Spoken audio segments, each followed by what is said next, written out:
भारत की भाषा विद संदीप भटनागर में बहुत बहुत स्वागत है आपका दोस्तों। आज हम बात करेंगे कि हिंदुस्तान के पार्लियामेंट में आज बहुत अजीबोगरीब सिचुएशन आ गई थी। Leader of opposition Rahul Gandhi कुछ बोलना चाह रहे थे, कुछ वक्तव्य देना चाह रहे थे, कोई बुक्स का स्क्रिप्ट पढ़ना चाह रहे थे, लेकिन गवर्नमेंट ने इसकी परमिशन उनको नहीं दी।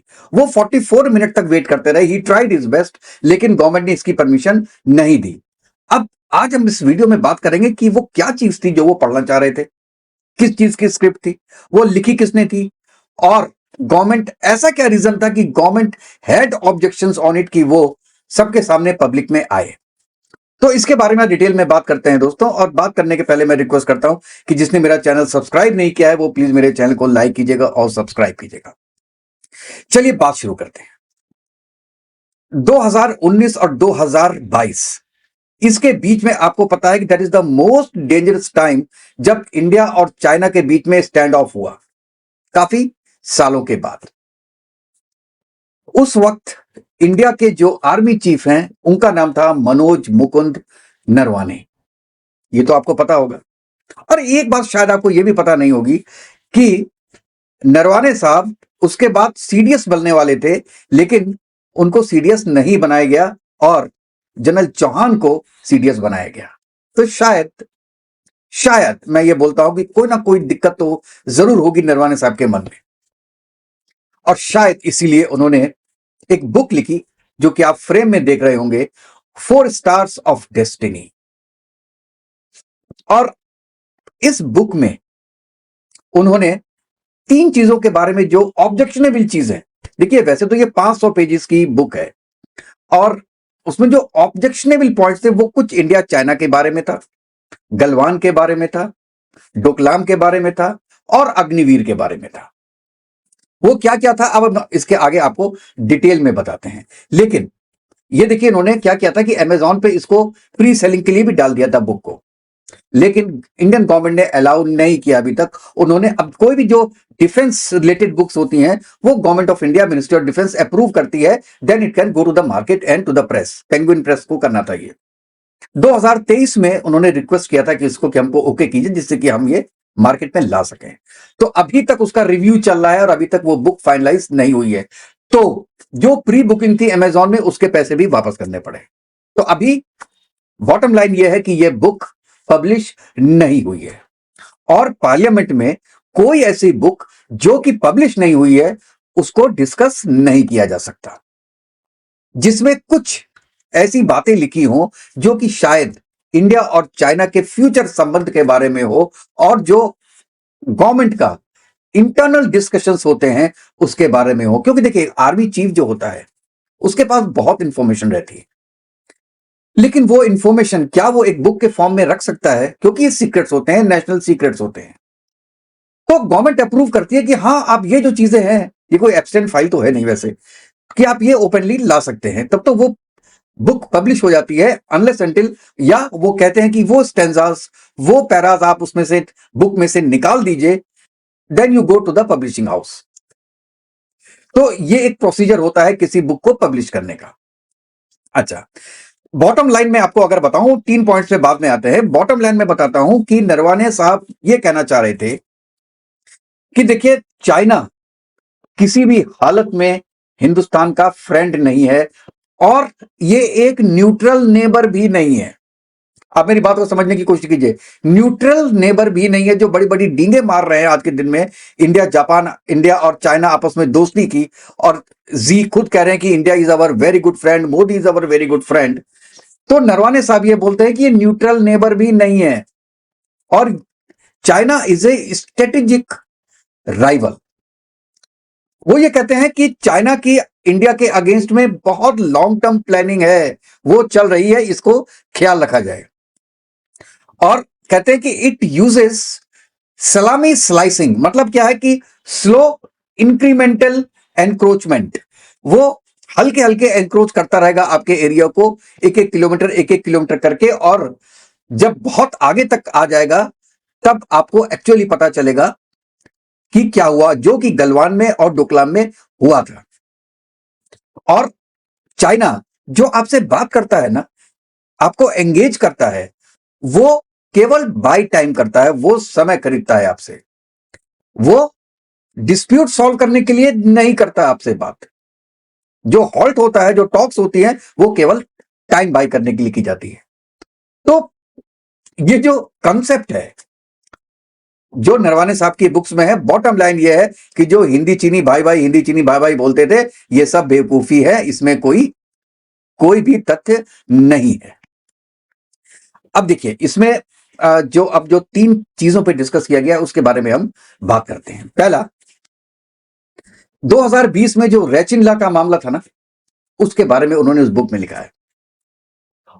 उन्होंने लिखा है कि 31 अगस्त 2020 को लेफ्टिनेंट जनरल जोशी, जो नॉर्दर्न कमांड के चीफ थे, उन्होंने फोन किया नरवाने साहब को और ये रिपोर्ट दी कि जो चीन के टैंक्स हैं वो इलाके में आगे बढ़ रहे हैं, उनको रोकना जरूरी है।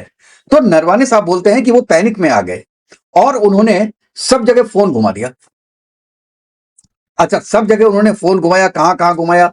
उन्होंने डिफेंस मिनिस्टर को किया, फॉरेन मिनिस्टर को किया, अजीत डोभाल साहब को किया, और लास्ट में जो ये मतलब आपने कहा कि उनको एक निर्देश दिया जाए कि अब उनको क्या करना है।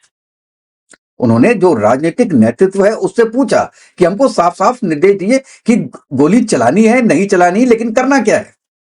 लेकिन वो ये अपनी बुक में लिखते हैं कि ऊपर से कोई भी स्पष्ट या लिखित आदेश नहीं आया, जबकि जो चाइनीज फोर्स थी या जो चाइनीज सैनिक थे वो बिल्कुल नजदीक आ गए थे और यह कहा गया कि जो आपके मन में है वो करो।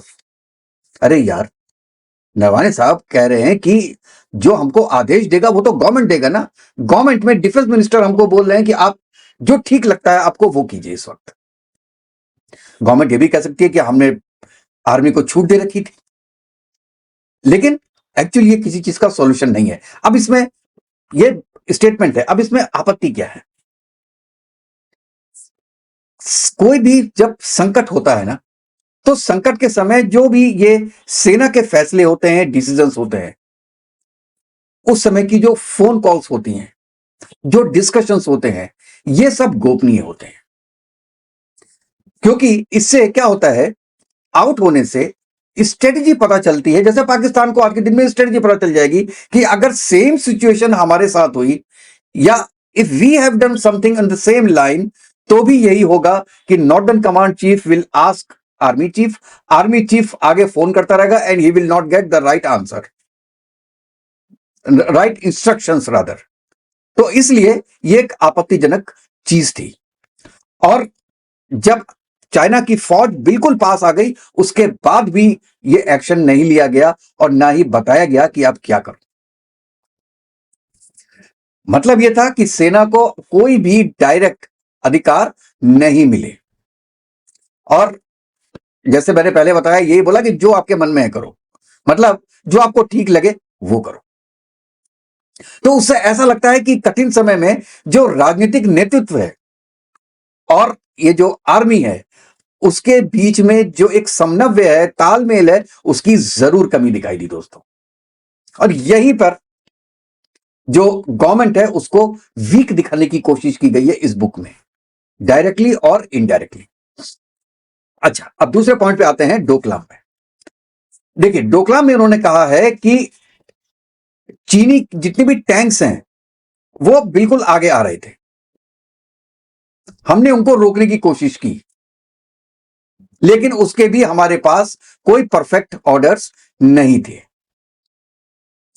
अच्छा, उसके बाद उन्होंने गलवान घाटी में भी जो झड़पें हुई हैं उसके बारे में भी बताया। ये जून 2020 को उन्होंने बताया कि सेना को उस पर्टिकुलर ऑपरेशन करने में कौन कौन सी कठिनाई करनी पड़ी, कैसे कैसे हम लोग आपद में बढ़े। ठीक है ना? तो ये क्या होता है, हमसे ये बोला गया था कि भाई एवरीथिंग इज ओके, और हमारी 1 इंच जमीन भी चाइना ने नहीं ली, लेकिन जो ये आपका army chief, ex army chief का बयान है, वो उससे थोड़ा सा तितर बितर होता है। वो कहता है कि वो बहुत आगे तक आ गए थे। क्योंकि अब इस चीज को एक सार्वजनिक रूप से मानना जो कि गवर्नमेंट की पॉलिसी नहीं है, ये भी मैं कहता हूं कि गलत थी। और एक इंटरनल डिस्कशन को बहुत ही विस्तृत विवरण में करना, ये भी एक प्रॉब्लम है और ये भी बता सकता है आपको। अच्छा, इसके अलावा जो मतभेद बोलते हैं वो अग्निपथ जैसी रक्षा नीतियों में भी थे। पहले उन्होंने कहा कि देखिए, जितनी भी अग्निपथ के अग्निवीर आते हैं उनका 75% आर्मी को एब्जॉर्व करना चाहिए, ये आर्मी चीफ ने बोला। गवर्नमेंट ने बोला नहीं नहीं, it should be only 25%, not more than that. Even government ने जो उनकी सैलरी बेस रखी थी वो 20,000 रखी थी, लेकिन नरवाने साहब बोलते हैं कि मैंने उसको 30,000 कराया। मतलब यहां पे भी गवर्नमेंट और आर्मी के बीच में समन्वय नहीं था। देखिए, जो चीज अंडर डिस्कशन होती है, फाइनल रिजल्ट पब्लिक के सामने आना चाहिए, गवर्नमेंट के बाहर जाना चाहिए। यह बात बहुत नेचुरल है कि आर्मी की अपनी डिमांड होगी, गवर्नमेंट की अपनी डिमांड होगी, दोनों डिस्कशन करेंगे और गवर्नमेंट को जो ठीक लगेगा, वाजिब लगेगा, उस पर एक्शन होगा और उस तरीके से चीजें जाएंगी। तो चीजें तो वही गई क्योंकि गवर्नमेंट ने माना। लेकिन यहां पे क्या हुआ कि एक तरीके से नलवानी साहब का अपर हैंड हो गया कि मैंने प्रेस करके गवर्नमेंट से यह काम कराया, गवर्नमेंट तैयार नहीं थी यह काम करने को। तो यहां भी थोड़ा सा विरोधाभास आया है उसमें। अच्छा, और इस किताब में एक जगह उन्होंने ये बोला कि मैंने सुरक्षा सलाहकार जो हैं अजीत डोवल, उनसे भी बात किया, जयशंकर साहब से बात किया और अन्य विशेष जो वरिष्ठ नेताएं हैं उनसे भी संपर्क किया था हर प्रॉब्लम्स को, छोटी छोटी प्रॉब्लम्स को लेके। लेकिन फैसले वहां से नहीं आ रहे थे। डायरेक्ट हम ही से बोला जा रहा था बार बार कि इस सिचुएशन में जो भी बेस्ट लगता है वो आप कीजिए। इवन उन्होंने इस बुक में प्राइम मिनिस्टर मोदी के साथ जो मीटिंग्स हुई थी उसका विवरण भी दिया, जो कि ये ठीक नहीं है। इसकी भी उनकी आलोचना हो रही है कि आपने अपने काल में 3 साल में यार जो कुछ भी किया हो, जो एक इनपुट्स मिलती हैं आर्मी को, क्या आप सब कुछ बुक में ले आओगे? क्या बेस्ट सेलर बनाने के लिए आप अपने देश के जो सीक्रेट्स हैं उसको क्या ओपन में करोगे? अब ये मुझे लगता नहीं है कि जानबूझ के किया गया होगा, उन्होंने अनजाने में ही किया होगा, या उनको ये लग रहा होगा कि देखिए इसमें कोई ऐसी मतलब ऑब्जेक्शनेबल चीज है नहीं। मेरे ख्याल से तो ये होगा, क्योंकि उनका जो, फिर मैं कहता हूं जो बॉटम लाइन था, मैं 3 पॉइंट आपको बताए, उनका बॉटम ये लाइन ये था कि पीएलए ने वॉयलेट किया था एग्जिस्टिंग एग्रीमेंट को। आपका Chinese troops came with pre planned intent, ये मैंने पहले बताया। They used clubs, rods, nail-studded weapons, and these were not accidental clash. मतलब that was all spontaneous और वो deliberate थे। समझ रहे मेरी बात कि वो सब deliberate था। और ये तो आपको पता होगा कि गन यूज नहीं हुई क्योंकि ये चाइना और इंडिया के बीच में एक अरेंजमेंट था कि आप फायर आर्म यूज नहीं करेंगे। That's why they have brought the clubs, rods, nail-studded weapons. ये एक दिन में तो नहीं आएगा ना यार। तो नरवणे साहब को इंटरनल तैयार होना चाहिए था इस चीज के लिए, और वो तो तैयार हुए नहीं, लेकिन गवर्नमेंट के ऊपर ये डाला कि this was all, I mean spontaneous नहीं था, वो ऑल डेलिब्रेट था। तो अगर वो डेलिब्रेट था तो इंडियन आर्मी की भी तो रिस्पॉन्सिबिलिटी बनती है ना, उनको भी तो तैयार होना चाहिए था इसमें। जिसमें कि आपको याद होगा कि 20 इंडियन सोल्जर्स मरे थे और चाइनीज ने तो अभी तक बताया ही नहीं कि कितने उनके सोल्जर्स की डेथ हुई है, वो डिस्क्लोज किया ही नहीं उन्होंने। तो इन सब चीजों के रीजन से, वो ये बोलते हैं नलवानी साहब कि India was not caught sleeping. जैसे लोग बोलते हैं कि यार वो ऐसा लगता था कि वो सडनली तुम्हारे सर पे आ गए और तुमको पता नहीं चला। कहते हैं ऐसा नहीं था, वो हमने बहुत रैपिड मोबिलाइजेशन किया था, हमने टैंक, आर्टिलरी, एयर पावर सब कुछ किया था 14,000 फीट पे। लेकिन हुआ ये कि हमको फाइनल अथॉरिटी मिलने में टाइम लगा। यहां पे this is very important, the political and military balance जो ठीक नहीं रहा। दलवाने साहब ने बोला कि आर्मी गिव्स ऑप्शंस और जो पॉलिटिकल पार्टीज हैं, लीडरशिप है, that decides how far to go, कहा जाना है, बिल्कुल ठीक बात है। तो जो मिलिट्री ने जो रेस्ट्रेंट दिखाई है वो मिलिट्री की वीकनेस ना समझी जाए। इसका मतलब ये हुआ कि गवर्नमेंट ने कहा भाई साहब थोड़ा नीचे रहो, ठीक है ना। तो ये जो जितनी भी चीजें थी वो थोड़ा सा ऐसा लग रहा था कि गवर्नमेंट के अगेंस्ट में जा रहा है। अब गवर्नमेंट ये बात बाहर बताना नहीं चाह रही, क्योंकि आज के दिन में देखिए सिचुएशन ऐसी है कि इंडिया लॉगर हॉर्न पे है विद यूएसए। चाइना की इंडिया को जरूरत है। अगर ऐसी कोई इंफॉर्मेशन राहुल गांधी जी के थ्रू पार्लियामेंट में डिस्कस होती है, it will go to China, और फिर इंडिया और चाइना के रिलेशंस में खटास आ सकती है। शायद लीडर ऑफ अपोजिशन यही करना चाह रहे हो, क्योंकि आज के दिन थैंक्स गिविंग के वक्त में उनको ये बुक के स्क्रिप्ट लाने की क्या जरूरत थी, जो कि अभी तक पब्लिश ही नहीं हुई है, जो कि गवर्नमेंट ऑफ इंडिया के पास रखी हुई है।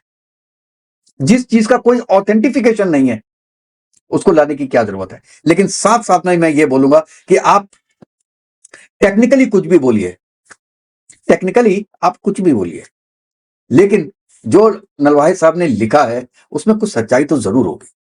तो government has to see that कि इन फ्यूचर जितने भी हमारे ऑर्डर्स हैं वो क्विक और फास्ट होने चाहिए। आइदर इट इज यस और no, but the army should be very clear कि उनको क्या करना है। उनके पास इस चीज का डायरेक्ट ऑर्डर होना चाहिए कि हमारा लाइन ऑफ एक्शन इन फर्थ ये है, तभी आर्मी फुल फ्लेजेड काम कर सकती है बिना वेट किए हुए किसी फर्दर ऑर्डर्स के। क्योंकि अगर किसी ऑर्डर में एम्बिग्विटी है तो भी प्रॉब्लम आती है। तो अल्टीमेटली उनका बेसिकली कहना उसमें यही था कि गवर्नमेंट और आर्मी के बीच में एक समन्वय की थोड़ी बहुत कमी रही थी, जो कि गवर्नमेंट नहीं चाहती थी कि बाहर आए, और वो राहुल गांधी चाहते थे कि वो बाहर आए। अब देखिए कल क्या होता है, और राहुल गांधी लेक्चर दे पाते हैं या नहीं दे पाते, या कब दे पाते हैं। लेट अस सी आपका इसमें क्या विचार है, अपने विचार जरूर लिखिएगा दोस्तों। तो नेक्स्ट वीडियो में मिलते हैं, तब तक के लिए जय हिंद, जय भारत, वंदे मातरम। खुश रहिएगा, स्वस्थ रहिएगा।